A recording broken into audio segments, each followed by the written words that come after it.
సారపాక అభివృద్ధి కాంగ్రెస్ అభ్యర్థితోటే సాధ్యం. కాంగ్రెస్ సర్పంచ్ అభ్యర్థికి కిషోర్ కు ఘన స్వాగతం పలికిన పాత సారపాక ప్రజలు. భద్రాద్రి కొత్తగూడెం జిల్లా బూర్గంపాడు మండలం కాంగ్రెస్ పార్టీ నుండి సారపాక సర్పంచ్ అభ్యర్థిగా పోటీ చేస్తున్న కిషోర్ నాయక్ 1వ వార్డులో ప్రచారాన్ని అఖిలపక్ష నాయకులైన బట్టి కాంగ్రెస్, టీడీపీ, సిపిఐ నాయకులతో 1వ వార్డులో 1వ వార్డు అభ్యర్థితో ప్రచారంలో భాగంగా ముందుగా పాత సారపాక గ్రామంలో ఉన్నటువంటి మహాలక్ష్మి అమ్మవారిని దర్శించుకొని ముత్యాలమ్మ తల్లి దీవెనతో అడుగులు వేయగా 1వ వార్డు స్థానిక ప్రజలు ఘనంగా స్వాగతం పలికారు. కాంగ్రెస్ ప్రభుత్వంలో సంక్షేమ పథకాలు అందరికీ అందుతున్నాయని, ముఖ్యంగా పేదలకు సన్నబియ్యం, 500కే గ్యాస్ సిలిండర్, ఇందిరమ్మ ఇల్లు, ఉచిత విద్యుత్, ఉచిత బస్సు పథకాలను ప్రవేశపెట్టి పేద ప్రజలకు కాంగ్రెస్ ప్రభుత్వం చేరువైందని, కాంగ్రెస్ ప్రభుత్వం అభ్యర్థితోనే సారపాక అభివృద్ధి చెందుతుందని, కాంగ్రెస్ అభ్యర్థి కిషోర్ నాయక్ కి ఓటు వేసి అత్యధిక మెజారిటీతో గెలిపిస్తామని తెలుపుతున్న 1వ వార్డు స్థానిక ప్రజలు.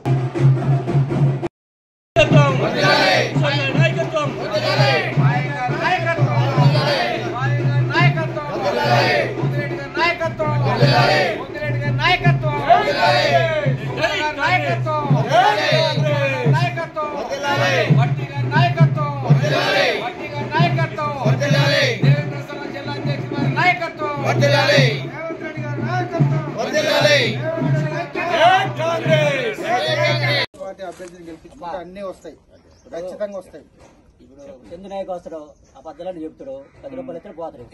మళ్ళీ ఇక్కడ కనపడి మేము తిరుగుతున్నాం, మేము ఎస్సీ మాదిగా తిరుగుతున్నాం. మనకి ఏదైనా ప్రాబ్లం ఉంటే పోతాం, మనం అడుగుతామంటారు. నమ్మకంగా చేస్తాడు. మాకు ఈ రోడ్డు కాలువ 2 నెలల ఎలక్షన్ ఉన్నా, మళ్ళీ వేరే ఎలక్షన్ లో ఈ పని చేసినాక ఓటు ఆడడానికి మాకు ఇల్లు వచ్చింది, మాకు అన్ని సహకారం అన్ని బాగానే అందాయి. పరువు స్లాబీలు కూడా మొత్తం పడిపోయింది. శ్రీమతి గవర్నర్ రేవంత్ రెడ్డి గారికి ధన్యవాదాలు తెలుపుతున్నాం, ఎమ్మెల్యే గారికి కూడా ధన్యవాదాలు తెలుపుతున్నాం. కాంగ్రెస్ ప్రభుత్వానికి ఓటేయాలని కోరుకుంటున్నాం. మేము కొత్తగూడెం జిల్లా బూరంపాడు మండలం సారపాక గ్రామంలో మేజర్ పంచాయతీ. ఈ మేజర్ పంచాయతీలో ఏ వీధికి పోయినా కానీ కాంగ్రెస్ అభ్యర్థికి మంచి ఆదరణ ఉంది.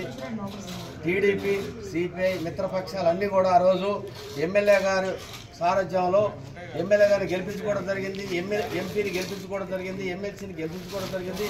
ఆ విధంగానే మిత్రపక్షాలు అందరం కలిసి కూడా సారపాక సర్పంచ్ని గెలిపించి మా ఎమ్మెల్యే గారికి గిఫ్ట్గా తీసుకుపోయి వార్డు మెంబర్లని సర్పంచ్ని ఇస్తామని మనం చేసుకుంటున్నాం. మిత్రపక్షాల నాయకులకి, మీడియా మిత్రులకి అందరికీ కూడా